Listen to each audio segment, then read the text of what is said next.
Hey everyone, Kyle the Archaeologist, just coming to give you all a few updates about the channel, things to come. Just finished the first field season in CRM Archaeology here in Southern Ontario, where I work.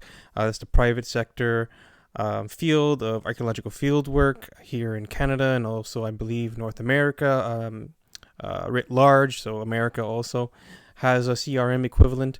Just wanted to let you all know that, lately I've been doing some lab work, some lithic analysis, and so hopefully I'll be able to get you guys some. So just want to share my thoughts on what I'm learning in my process as an archaeologist, learning with you all. So I've been learning to recognize the signs of human enhancements or human activity on a material called chert. It's a form of quartz that the indigenous First Nations peoples used here and the archaic woodland periods and even the paleo period as well. This image is taken from a textbook, which I may be doing a review on, maybe not. But all in all, just trying to recognize the stages of lithic production, trying to recognize the different tools, and also try to differentiate the lithic artifacts based on their materials and because we're working in agricultural fields, plows cause a lot of fragmentation of these artifacts, so we can see with these lateral breaks. The material that I've come across the most is called Onondaga chert. The Onondaga are one of the 5, later 6, of the Haudenosaunee Confederacy. That's the Iroquois Confederacy of First Nations people. Its site distribution is within the Ontario Peninsula.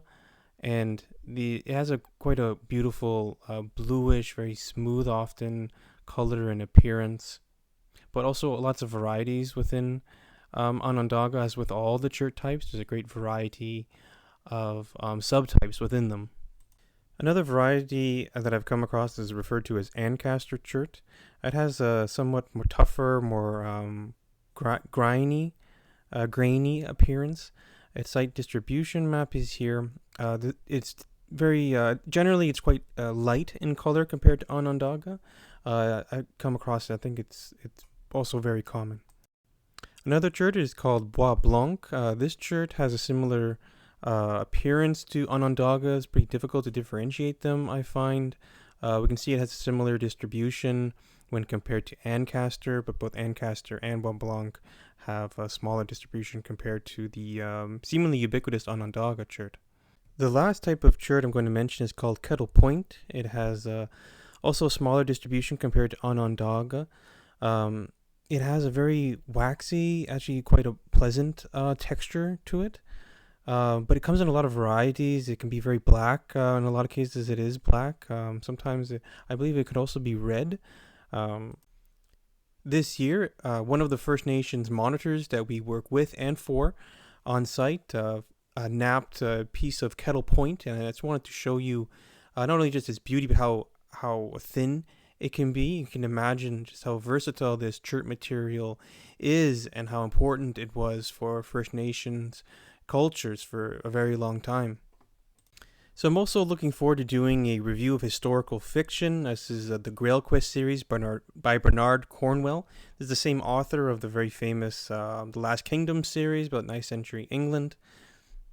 The stories take place between the years 1346 and 1356, so this is the 100 Years' War, the first 2/3 of it thereabouts, and it follows the story of Thomas of Hookton. This is one of the English, what we call today a longbowman, but back then they would have called it an archer. His journey, the quest for the Holy Grail is important in this story, but it's mostly a story about Thomas of Hookton and his ability to fight and navigate the emerging socioeconomic relations that were changing at this period in history. I'm hoping to do one major review of historical fiction a year. This would be the first time. Now, the book series doesn't deal with the Battle of Agincourt. That's too far in the story, but it is picked up in a standalone novel that can be seen as a sequel called Agincourt, also by Bernard Cornwell. But the series, The Grail Quest, does bring to life the battles of Crécy and Poitiers, the early periods.